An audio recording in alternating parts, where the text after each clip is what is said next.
بسم اللہ الرحمن الرحیم۔ میرے واجب الاحترام ساتھیوں اور عزیز دوستو، رمضان المبارک 2026 کا آج مغرب کے بعد انشاءاللہ چاند نظر آ جائے گا، کیونکہ زیادہ تر امکانات 29 کا چاند ہونے کے ہیں۔ تو آج انشاءاللہ رمضان کا چاند نظر آ جائے گا اور پہلا روزہ 19 فروری کو ہونے کے زیادہ امکانات ہیں۔ اب سوال یہ پیدا ہوتا ہے کہ رمضان کا چاند دیکھ کر ہمیں کیا کرنا چاہیے، کون سے کام ہیں جو ہمیں کرنے چاہیے۔ اس حوالے سے بہت سارے ویڈیوز آپ کی نظر کے سامنے سے گزری ہوں گی، جن میں کوئی کچھ بتا رہا ہے، کوئی یہ عمل بتا رہا ہے، کوئی یہ وظیفہ بتا رہا ہے، کوئی یہ بتا رہا ہے کہ یہ پڑھ لو، حالانکہ ان کا قرآن اور سنت سے ہمیں کوئی ثبوت نہیں ملتا۔ ہمیں تو صرف وہ کام کرنا چاہیے جو نبی کریم صلی اللہ علیہ وسلم نے چاند دیکھ کر کیا ہے، ہمیں اس پر عمل کرنا چاہیے جو نبی کریم صلی اللہ علیہ وسلم کی سنت سے ثابت ہے۔ اور یاد رکھیے کہ سنت پر عمل کرنے سے ہی دنیا اور آخرت کی بھلائی ہے۔ تو ہمیں وہ کام کرنا چاہیے جو ہمارے نبی صلی اللہ علیہ وسلم کیا کرتے تھے۔ چاند دیکھ کر ہمیں کیا کرنا چاہیے، کون سے کام ہے جو نبی کریم صلی اللہ علیہ وسلم کرتے تھے۔ تو سامعین، نمبر 1، سب سے پہلا کام جو ہمیں کرنا ہے وہ چاند کو دیکھنا ہے۔ چاند دیکھنے کا اہتمام ہم نے ضرور کرنا ہے۔ آپ کہیں رہیں گے، ارے بھائی اب تو سوشل میڈیا کا دور ہے، ہمیں نیوز سے معلوم ہو جائے گا۔ بالکل ہو جائے گا، لیکن چاند دیکھنے کا اہتمام نبی پاک صلی اللہ علیہ وسلم خود کرتے تھے، اور خاص طور پر رمضان کا چاند، اور اس کا تو بے صبری سے آقا کریم علیہ الصلاۃ والسلام انتظار فرماتے تھے۔ بلکہ 2 مہینے پہلے سے ہی ہمارے نبی رمضان کی تیاری کیا کرتے تھے، اور اللہ تبارک و تعالیٰ سے دعا کرتے تھے کہ اللہ ہمیں رمضان تک پہنچا تو ہمیں چاند دیکھنے کا اہتمام کرنا چاہیے، کیونکہ رمضان یہ کوئی عام مہینہ نہیں ہے۔ دیکھیے جتنا خاص مہمان ہوا ہمارا، تو ہم اسے اتنا ہی زیادہ پروٹوکول دیتے ہیں، اس کا استقبال ہم پھولوں سے کرتے ہیں۔ کبھی اسے دروازے پر ریسیو کرنے جاتے ہیں، ایئرپورٹ چلے جاتے ہیں، اسٹیشن پر چلے جاتے ہیں۔ تو رمضان یہ بھی کوئی عام مہینہ نہیں ہے، بلکہ ایک خاص مہینہ ہے۔ تو ہمیں اس کا استقبال اس طرح سے کرنا چاہیے کہ چاند دیکھنے کا ہمیں اہتمام ضرور کرنا ہے۔ نمبر 1 پر پہلا کام ہم نے کرنا ہے، چاند ہم نے ضرور دیکھنا ہے۔ چاند دیکھ لیا، اس کے بعد ہم نے کیا کرنا ہے؟ چاند دیکھ کر نبی پاک صلی اللہ علیہ وسلم دعا پڑھتے تھے۔ وہ کون سی دعا ہے؟ آپ کو اسکرین پر نظر آ رہی ہوگی، اس کا اسکرین شاٹ بھی لے سکتے ہیں اور یاد بھی کر سکتے ہیں۔ چاند دیکھ کر ہمیں یہ دعا ضرور پڑھنی چاہیے۔ اللہم احلہ علینا بالیمن والایمان والسلامتی والاسلام ربی وربک اللہ۔ اس کا ترجمہ کیا ہے؟ اے اللہ تو ہمارے اوپر اس چاند کو برکت اور سلامتی اور ایمان کے ساتھ نازل فرما۔ اے چاند میرا اور تیرا رب اللہ ہی ہے۔ یہ دعا جو ہے یہ ہمیں ضرور پڑھنی چاہیے۔ اس کے علاوہ اور بھی دعائیں موجود ہیں حدیث سے، تو جو دعا بھی آپ کو یاد ہے وہ آپ پڑھ سکتے ہیں۔ نمبر 2 پر چاند دیکھنے کے بعد ہمیں یہ دعا ضرور پڑھنی ہے۔ اس کے علاوہ بھی آپ دعا کر سکتے ہیں۔ ہاتھ اٹھا کر دعا کریں کہ اے اللہ اس رمضان ہمیں زیادہ سے زیادہ عبادت کرنے کی توفیق عطا فرما۔ اے اللہ اس رمضان ہماری مغفرت فرما، اے اللہ ہمارے اوپر جنت کو لازم کر دے، اے اللہ ہمیں زیادہ سے زیادہ نیکیاں کرنے کی توفیق عطا فرما۔ یہ بھی دعائیں آپ ہاتھ اٹھا کر بھی کر سکتے ہیں، اور اسی طرح جو چاند دیکھنے کی دعائیں ہیں یہ بھی آپ ہاتھ اٹھا کر بھی پڑھ سکتے ہیں، اور ویسے بھی یہ دعا پڑھ سکتے ہیں۔ تو نمبر 2 پر دوسرا کام ہم نے کیا کرنا ہے؟ چاند دیکھ کر چاند کی دعا پڑھنی چاہیے۔ چاند دیکھنے کی جو دعا ہے، نمبر 3 پر تیسرا کام، رمضان کی سب سے پہلی جو عبادت ہے وہ کیا ہے؟ نماز تراویح۔ تو ہمیں تراویح کا ایک تو اہتمام کرنا ہے، اور ایک تو نیت کر لینی ہے کہ اے اللہ اس رمضان میں پورے مہینے تراویح ادا کروں گا، تراویح کی نماز مس نہیں کروں گا۔ نماز تراویح جو ہے یہ سنت مؤکدہ ہے۔ بہت سے لوگ آج جس طرح فتنوں کا دور ہے تو اکثر لوگ یہ کہتے ہیں کہ ارے بھائی اس کی کوئی ضرورت نہیں ہے، یہ ضروری نہیں ہے، لازم نہیں ہے، بلکہ ایسا بالکل نہیں ہے، یہ سنت مؤکدہ ہے۔ ٹھیک ہے، یہ مردوں پر بھی سنت مؤکدہ ہے، عورتوں پر بھی اس کا پڑھنا ضروری ہے۔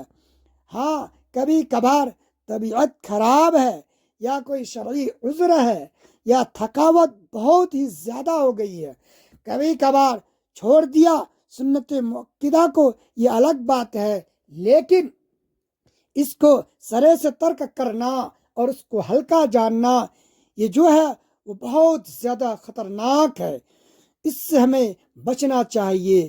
تو نمبر 3 پر ہمیں نماز تراویح ادا کرنے کی نیت کر لینی ہے کہ یا اللہ اس پورے رمضان میری ایک دن کی بھی نماز تراویح مس نہیں ہوگی، یہ نیت کر لینی ہے، نیت پر بھی اجر ملے گا۔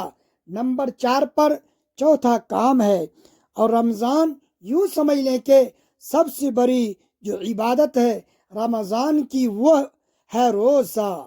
تو روزہ جو ہے ہمارے اوپر فرض ہے، اس میں ہمیں بالکل کوتاہی نہیں کرنی ہے۔ رمضان کے پورے روزے رکھنے کی ہم نے نیت کر لینی ہے کہ اے اللہ اس پورے رمضان میں پورے روزے رکھوں گا، اور رکھنا بھی چاہیے۔ ہاں اگر کوئی شرعی عذر ہے، یعنی کوئی مرض ہے، کوئی بیماری ہے آپ کو، تو پھر تو یہ الگ بات ہے، لیکن نیت آپ نے کر لینی ہے، نیت پر بھی آپ کو اجر ملے گا کہ اے اللہ میں پورے رمضان کے روزے رکھوں گا۔ اور حدیث پاک کا مفہوم ہے کہ جس نے اخلاص کے ساتھ رمضان کی راتوں میں قیام کیا اور اس کے روزے رکھے، اللہ رب العالمین اسے گناہوں سے ایسا پاک و صاف کر دیتا ہے جیسا کہ وہ آج ہی ماں کے پیٹ سے پیدا ہوا ہو۔ تو رمضان کے روزے ہم نے یہ مس نہیں کرنے ہیں، یہ نیت کرنی ہے کہ اللہ پورے رمضان کے میں روزے رکھوں گا۔ تو یہ ہم نے نیت ضرور کرنی ہے کہ رمضان کا روزہ میرا ایک بھی مس نہیں ہوگا، چھوٹے گا نہیں۔ محترم سامعین کرام، تو رمضان کا چاند دیکھ کر ہمیں یہ کام ضرور کرنی چاہیے۔ باقی رمضان کا چاند جیسے جیسے ہی نظر آئے ہمیں دعاؤں کا اہتمام کرنا چاہیے، توبہ استغفار کا اہتمام کرنا چاہیے، اور پہلے عشرے کی جو دعا ہے وہ ہمیں جو ضرور پڑھنی چاہیے۔ انشاءاللہ اس پر بھی ایک ویڈیو آپ کو مل جائے گی کہ رمضان کے پہلے عشرے کی دعا کون سی ہے، دوسرے کی کون سی ہے، اور تیسرے عشرے میں ہمیں کون سی دعا پڑھنی ہے۔ تو یہ جو رمضان کا مہینہ ہے یہ خاص مہینہ ہے، ہمیں اس میں خوب اللہ تبارک و تعالیٰ کی عبادت کرنی ہے، اور اس رمضان میں ہم نے اللہ تبارک و تعالیٰ کو راضی کرنا ہے، اور یہ نیت کرنی ہے کہ اے اللہ میں اس پورے رمضان میں ایک بھی گناہ نہیں کروں گا، میں پوری کوشش کروں گا کہ گناہوں سے بچنے کی۔ اے اللہ تو مجھے گناہوں سے محفوظ فرما، مجھے گناہوں سے بچا اور مجھے گناہوں سے بچنے کی توفیق عطا فرما۔ تو یہ جو ہم نے کام ضرور کرنے ہیں، چاند بھی دیکھنا ہے، چاند دیکھنے کی دعا بھی پڑھنی ہے اور اچھی اچھی نیتیں بھی کرنی ہے۔ تو میرے محترم سامعین کرام اور میری پیاری اسلامی بہنوں، اور یہ بھی ذہن نشی کر لیں کہ رمضان المبارک کا چاند دیکھنا صرف ایک رسم نہیں ہے، بلکہ یہ عبادت کا آغاز ہے۔ ہمیں چاہیے کہ جیسے ہی چاند نظر آئے تو فوراً اپنے دل کو اللہ تبارک و تعالیٰ کی طرف متوجہ کرے اور شکر ادا کرے کہ اس نے ہمیں ایک بار پھر یہ مبارک مہینہ دیکھنا نصیب فرمایا، جس میں رحمتوں کے دروازے کھول دیے جاتے ہیں اور جہنم کے دروازے بند کر دیے جاتے ہیں اور شیاطین کو جکر لیا جاتا ہے۔ یہ مہینہ خود کو بدلنے کا ایک بہترین موقع ہے، اس لیے چاند دیکھتے ہی یہ عزم منظم کر لینا چاہیے کہ اس بار ہم اپنی زندگیوں میں انقلاب لائیں گے اور تلاوت قرآن پاک کا کثرت سے اہتمام کریں گے، کیونکہ رمضان اور قرآن کا آپس میں گہرا تعلق ہے۔